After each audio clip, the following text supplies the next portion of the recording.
is up, everybody? Herky Tinkle's back, and I'm very excited. Sorry I haven't recorded a video in a while. For today's video, I will be reading you guys this book, The Secret Lives of Color. Secret Lives of Color. The Secret Lives of Color. Before I start, I'll probably link the book in the description. And this book, I think it's kind of cool, but the whole point is it's supposed to be relaxing, so it should be pretty boring, But also, yeah. So let me know if you think it's interesting or just boring. I'll have to find out. Before I start, I'm going to read you guys the back a little bit. The unforgettable, unknown history of colors and the vivid stories behind them. Secret Lives of Color tells the unusual stories of 75 fascinating shades, dyes, and hues. From the brown that changed the way battles were fought, to the white that protected against the plague. And I'm gonna stop right there because I don't want to get much into the book. So, let's get to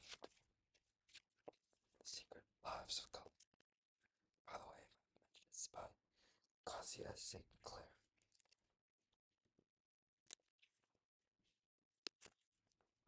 So the contents are just these color profiles.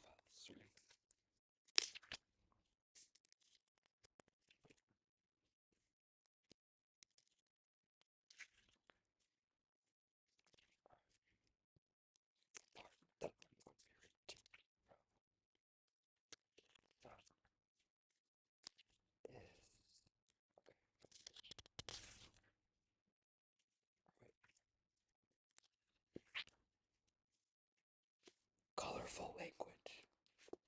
Do words shape the shades we see? It was a stern-faced British politician who first noticed something very awry with the colors in ancient Greek literature.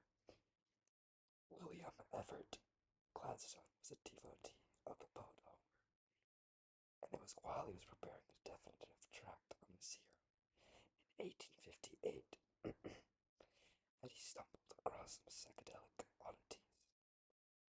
Browns could certainly be black metaphorically, in rage, but was honey really green, or the sea wine dark, the same color bizarrely as oxen, while sheep were violent? While sheep were violent. I read that as violent. He decided to survey the Greek writer's entire oeuvre for color references. Melas black, it turned out, was by far the most frequently used, with around 170 mentions.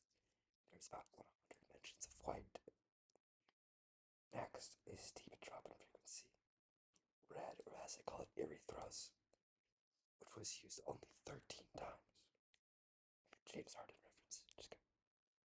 While yellow, green, and purple were all referenced fewer than 10 times. Blue was not mentioned once. To Gladstone, it seemed there was one possible explanation: that the Greeks were in effect colorblind, or as he put it, more sensitive to the modes and forms of light, and of its opposite darkness than they were to actual color. In fact, humans evolved the capacity to see in color several millennia earlier, so colorblindness is not to blame.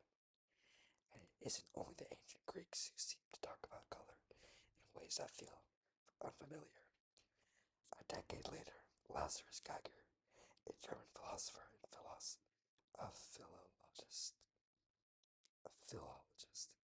began to examine other ancient languages. He pored over the Quran and Bible in its original Hebrew. He studied ancient Chinese stories and Icelandic sagas. All exhibited the same muddled references to color, and as he noted in one much quoted passage on Vedic gems from India, the same omission. word to disappear. It evolved out of the words that had previously served either for green or more commonly black. Geiger believed he could trace humanity's seeming sensitivity to different colors through the evolution of their languages. All started out with words for light and dark, or white and black. Next came red, then yellow, then green and blue.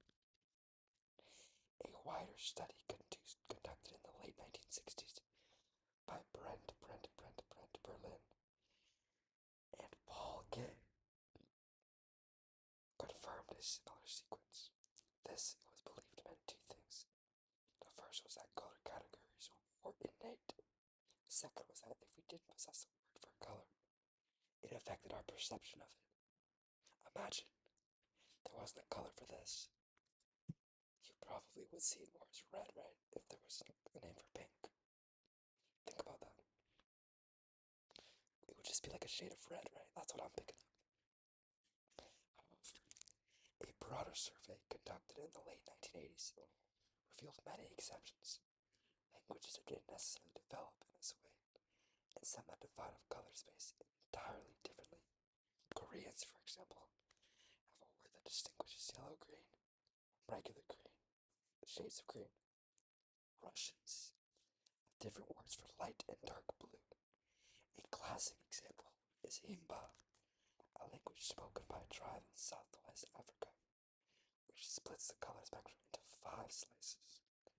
Another is Reno Bologna, a Polynesian language spoken on an atoll in the Solomon Islands, which roughly divides the spectrum up into white, dark, and red, where dark includes blue and green, and red includes yellow and orange. Subsequent literature on the relationship between language, color, and culture is maddeningly inconclusive. One camp, the relativists, say that language influences or even shapes perception, and that without a word for a color, you don't see it as distinct. The universalists, Berlin Gay, believe that basic color categories are universally rigid, somehow in our biology. Interesting. What we can say for sure is that the language of color is tricky. Children who can discern the difference between a triangle and a square with ease may still struggle differentiating pink from red or orange. You also know that not having a separate word for something does not mean we can't distinguish it. The Greeks, of course, could see colors perfectly. Perhaps it is found less interesting than we do. Now that is very interesting. That's just a little extra. Compared to different colors, we have white and ghosts, different colors book is on. From that little excerpt, that was actually hella interesting.